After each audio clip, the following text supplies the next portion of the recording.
Bueno, han sido largos años de procesos, primero en el Tribunal de Defensa de la Libre Competencia, en la Corte Suprema por el tema civil, el tema penal también, que finalmente terminó hoy cuando el cuarto tribunal oral en lo penal decidió absolver a los 10 ejecutivos de las cadenas Salcobrand, Cruz Verde y Ahumada, acusados de coordinar el alza de 220 medicamentos entre 2007 y 2008. Vamos a conversar junto al abogado del gerente del área farma de Farmacias Cruz Verde, Juan Domingo Acosta. Abogado, buenas noches. Buenas noches. Explicámoslo de la manera más simple posible. ¿Por qué se absuelve a los imputados? A ver, hay que entender que el fallo tiene un voto de mayoría que absuelve fundamentalmente porque estima que los hechos que acusa el Ministerio, los hechos que imputa el Ministerio Público en la acusación, ya, y que ellos dan por probado algunos de ellos, no corresponden, no satisfacen, por así decirlo, las exigencias de una norma penal, un tipo penal, como se dice en materia penal, que es la regla del artículo 185. O sea, que no constituyen un caso de alteración fraudulenta de precios. Eso es una parte de la decisión. Hay un voto que es de minoría y que estima que, en cambio, que los hechos probados sí satisfacen ese tipo penal, esa norma, ya, pero al mismo tiempo ese sentenciador, ese juez, estima que hay algunos acusados respecto de los cuales no se probó su responsabilidad, no se probó su culpabilidad y por lo tanto también los absuelve. Entre ellos se encuentra don Ricardo Valdivia y también se encuentra el otro ejecutivo de Farmacia Cruz Verde. O sea, para ellos, para los ejecutivos de Farmacia Cruz Verde, este fue un fallo unánime. En el caso de la multa de 20 millones de dólares del Tribunal de Defensa de la Libre Competencia, la Corte Suprema, en fallo unánime de la tercera sala, dio por acreditado que había colusión. Aquí, cuando por el lado penal se intenta otro delito, porque la colusión no es delito, se dice que no está acreditado. Es muy distinto acreditar una colusión a acreditar este delito de la alteración fraudulenta del precio natural. Bueno, lo que se sostuvo por parte de las defensas durante todo este largo juicio fue que era distinto, que el delito... para entender esto hay que hacer un poco más de historia, ¿no? Aquí tuvimos nosotros un delito de colusión, entre otros, hasta el año 2003, entre el año 1959 y el año 2003. El año 2003 una decisión política transversal, y aquí no tuvo la responsabilidad nadie en particular, de decir, mire, ¿sabe qué? Nosotros tenemos que fortalecer toda la institucionalidad en materia de libre competencia. Se creó el Tribunal de Libre Competencia y ese delito de colusión y en general los delitos de libre competencia, ¿no?, fueron todos derogados, porque se estimó, siguiendo el ejemplo europeo fundamentalmente, que la manera eficaz de poder combatir los carteles y los atentados en general de libre competencia era mediante un sistema robusto en el TDLC. Eso fue lo que se resolvió. Lo que ocurrió aquí es que después, del año 2009, cuando se produjo el caso Farmacia, algunos diputados, algunos senadores y algunas otras personas presentaron denuncias y querellas invocando esta norma del artículo 285 del Código Penal que data tal cual está, ¿no?, desde el año 1874 y que nunca había fundado una condena, con una redacción que además es decimonónica, o sea, corresponde al lenguaje propio del siglo XIX, ¿ya? Y que, en mi opinión, no corresponde esa norma, se refiere al fraude para alterar los precios. Para decirlo en términos concretos, sí, al engaño. ¿Se intentó acomodar un tipo penal parecido para algo que en Chile desde el año 2003 no es delito? Yo creo que sí. Yo creo que se forzó demasiado la cosa y el resultado está a la vista. El resultado fue esta decisión. Ok. ¿Hubo colusión de las farmacias? A ver, ese es un tema que yo no fui abogado en el proceso de colusión. Hay una sentencia de la Corte Suprema, por lo tanto eso es innegable. Uno puede estar de acuerdo o en desacuerdo con el resolución de la Corte Suprema, pero eso fue en un ámbito exclusivamente de libre competencia, ¿ya? Y no tiene que ver con el delito que estamos hablando. Pero ustedes no contravierten que existe la falta de colusión. A ver, lo que yo no controvierto es que hay una sentencia de la Corte Suprema que dice que hubo colusión. Uno puede estar de acuerdo, insisto, o no en desacuerdo, pero eso no lo controvierto, que hay un fallo. Y que está firme, está ejecutariado. Por lo tanto, el punto de la defensa no fue atacar el hecho de que hubiera o no hubiera colusión. No, no fue ese el punto. El punto fue, bueno, varias cosas, ¿no? Pero entre otras cosas, que la prueba que se estaba rindiendo en el juicio, porque, a ver, el juicio oral en materia penal se rige por el principio de inmediación, o sea, todo lo que el juez conoce, tiene que verlo ahí y oírlo ahí en presencia. Y eso es una garantía para todo el mundo, ¿no? Y por lo tanto, el Ministerio Público tenía que, por así decirlo, llevar la prueba, no llevar la pura sentencia, ¿no?, llevar la prueba que probara la colusión. si uno lee el veredicto, porque hay que leer la sentencia cuando salga el día 28 de julio, ¿no? Pero si uno lee el veredicto, da la sensación de que no hay mayor controversia respecto a la prueba de la colusión en el fallo, pero sin embargo hace algunas prevenciones en eso que son relevantes. Por ejemplo, señala que en la acusación, le explico, cuando hay un juicio penal, se termina el periodo de investigación, se va a iniciar un periodo que se llama intermedio, y entre medio el Ministerio Público acusa y tiene que señalar detalladamente cuáles son los hechos por los cuales acusa, ¿ya? Y tiene que probar esos hechos y no otros. Si están mal descritos, si están erróneamente descritos o están bien descritos, ya es un problema de prueba luego. Eso se llama congruencia. Debe haber congruencia entre la acusación y lo que prueba el Ministerio Público, y congruencia entre la acusación y la sentencia que dicta el juez, ¿ya?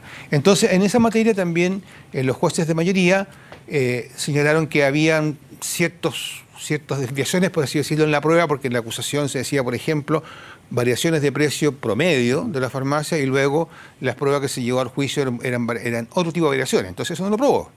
De hecho, el fallo dice, por ejemplo, página 14, no se entiende la razón por la cual el Ministerio Público calculó un promedio de alzas entre las diferentes farmacias. Sí, por supuesto. ¿Esa es pega mal hecha por la Fiscalía? A ver, yo no personalizo en instituciones acá. El fiscal estuvo los fiscales que estuvieron en este juicio hicieron un trabajo muy profesional, no tengo nada que reprocharle, ni mucho menos. No fue el fiscal de la acusación, y por lo tanto el fiscal que estaba en ese tiempo ya no está en el Ministerio Público, y eso es lo que le puedo decir nomás. Ahora, la Fiscalía en un momento había llegado a un acuerdo con la defensa, por una salida alternativa, sí, las famosas clases de ética. A ver, en algún momento efectivamente se barajó esa alternativa, y básicamente en el caso de mi representado se aceptó esa posibilidad por lo que significa un juicio oral. ¿Usted ha visto lo que está 3 meses y medio sentados en un juicio oral con un desgaste familiar, personal? Él siempre se sintió inocente, como hoy día los 3 jueces lo dijeron. No 1, no 2, los 3. ¿Ya? En el caso del señor Ricardo Valdivia. Él aceptó este ofrecimiento, esta alternativa, básicamente para no tener que pasar por esta prueba que de verdad yo no se la doy a nadie, porque es muy, pero muy dura. Es muy difícil, con una exposición mediática tremenda, ya, con un desgaste personal, con un costo económico, etc.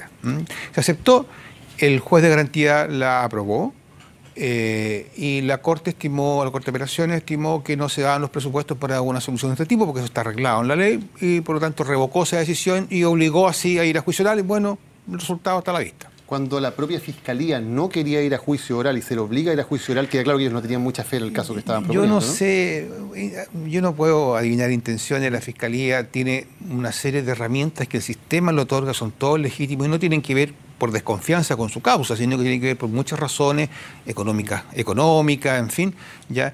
Y uno de los instrumentos con que cuenta es precisamente en hechos de no relevancia, de no muy graves, por así decirlo, que no tienen penas muy graves, de ofrecerle a las personas que no tienen antecedentes anteriores una salida como esta, como hay otras más en el sistema.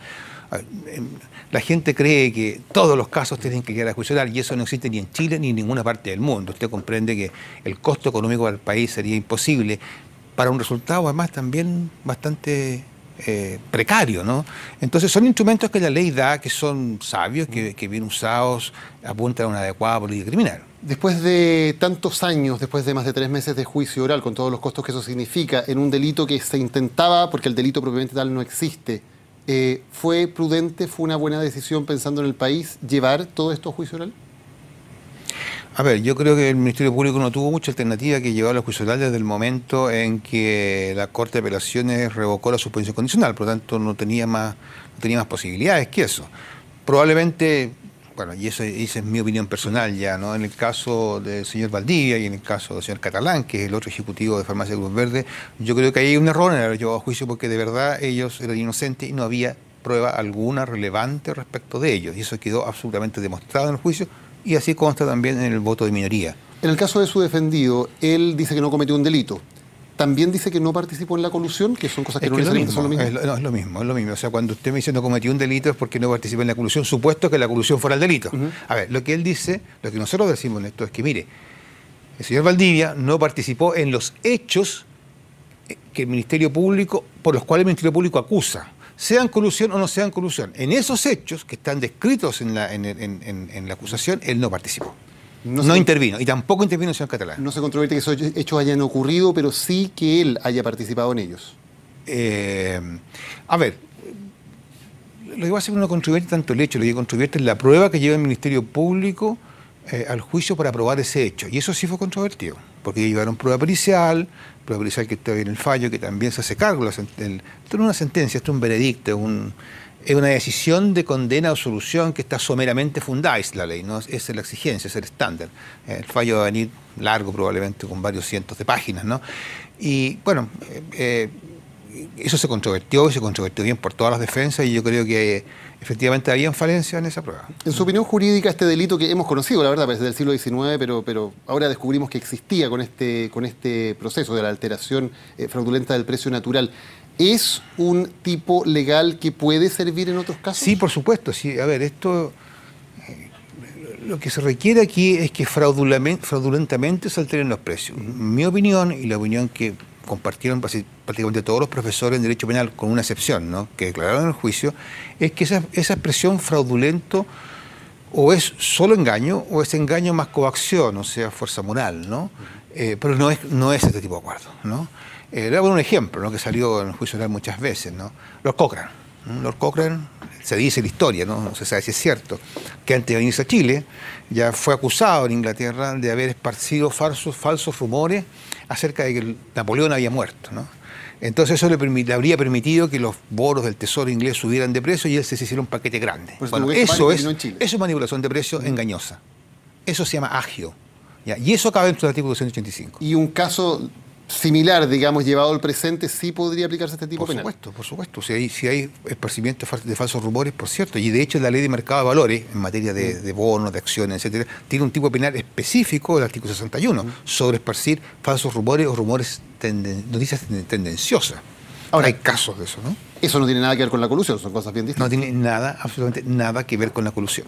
Eso es lo que nosotros estudiamos. De hecho, una colusión por definición no se hace en público, se intenta mantener bastante privada. Por cierto, desde el momento en que es una infracción en la ley de libre competencia, nadie va a hacer colusiones, digamos, de manera abierta, ¿no? Eso no es pensable, no es racional.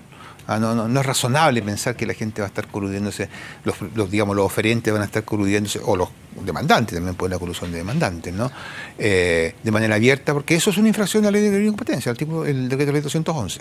Mucha gente probablemente se está preguntando si con esto queda definitivamente desacreditado que puede haber condenas en Chile en cualquier caso de colusión. ¿Cuál es su opinión jurídica al respecto? Primero, el juicio no ha terminado, ¿no? Aquí faltan recursos, el Ministerio Público puede recurrir contra la sentencia y por lo tanto no está dicha la última palabra en ese sentido, ¿no?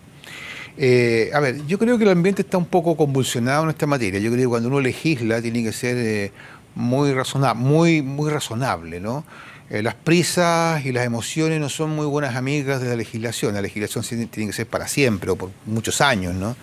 Mira, el año 2009, cuando se produjo el problema de farmacias, ¿no?, se presentaron al Congreso no menos de 5 proyectos de ley penalizando la colusión, restableciendo la pena penal, la cárcel por colusión, porque había sido derogada el año 2003. Incluso todos esos proyectos decían, mire, esto ya no es delito. Hay incluso un proyecto de la entonces presidenta de la época, ¿no?, firmado por 3 ministros y por ella, diciendo, mire, hoy día en Chile la colusión no es delito. Formalmente se lo dijo al Congreso y al país, ¿no? Y por lo tanto quiero que sea delito. Y propone al Congreso un delito. Este año pasó más o menos lo mismo, el 2015 entró otro proyecto. Entonces esto probablemente va a arrojar una ley en algún momento en que se penalice la colusión. Esa decisión es una decisión compleja, ¿no?, porque en el fondo de lo que se trata con toda esta legislación es ser eficaz. Yo tengo mis dudas como muchos otros países, muchas otras legislaciones, que la pena de cárcel sea lo más efectivo para ello. ¿Por qué? Mire, porque por lo menos, a ver, en Europa, por ejemplo, por regla general, la colusión no es delito, Estados Unidos sí, ¿no? Pero sí hay todo un sistema de libre competencia muy robusto, ¿no? En Alemania, por ejemplo, hay una tipificación muy restringida, reducida exclusivamente a las licitaciones públicas, porque ahí está comprometido ya otro tipo de intereses o bienes, ¿no? Porque A ver, yo no sé si la gente deja de revisar un hecho cuando hay una pena que está amenazando. Tengo mis dudas frente a eso, en primer lugar. En segundo lugar, porque la historia, lo menos en Chile, demostró que mientras esto fue delito, no se aplicó nunca. Nunca nadie fue castigado, probablemente en otros tiempos. Y tercero, porque tiene que haber aquí también un juego adecuado entre lo que es el sistema de libre competencia, la institucionalidad de la libre competencia y el sistema penal. Porque a veces pueden hacerse fuego. Por ejemplo, el mecanismo que se considera más perfecto, el más útil para poder combatir los cárteles, ¿ya?, es la delación compensada, ¿okay?, que no existía en Chile en temas de farmacia, pero que después se incorporó. Consiste básicamente en que la persona que primero se acusa puede aspirar a que no tenga sanción en libre competencia. Si el segundo o el tercero puede obtener una rebaja, ¿no? ¿Qué pasa con esa persona si es que el hecho puede ser delito? O sea, ¿va a ir a acusarse? ¿No podría tener también el mismo privilegio en una delación compensada? Pero en el proyecto de ley se lo dan al primero. Al segundo no, que también coopera. El segundo se puede ir preso. Entonces no va a haber segundos, ni va a haber terceros. Y lo que se trata es descubrir los carteles, ¿no? Se trata de eso. Entonces, descubrirlos y penalizarlos, para que haya descubrirlos e impedirlos eficazmente. ¿No es importante penalizar a personas que caigan en carteles o que cometan con una colusión que afecta a los consumidores? Es una alternativa, sí. Es una alternativa, sí. Yo no digo que no. Penalizarlos del luego con multas altas como existen hoy día, que estamos hablando de 30 millones de dólares. Son las multas de hoy día que se están considerando bajas. Porque las ganancias de las farmacias también, de acuerdo a los cálculos de la Fiscalía Nacional Económica, fueron muy sustanciosas, más que las multas. En el periodo en cuestión no tengo tan claro que haya sido así.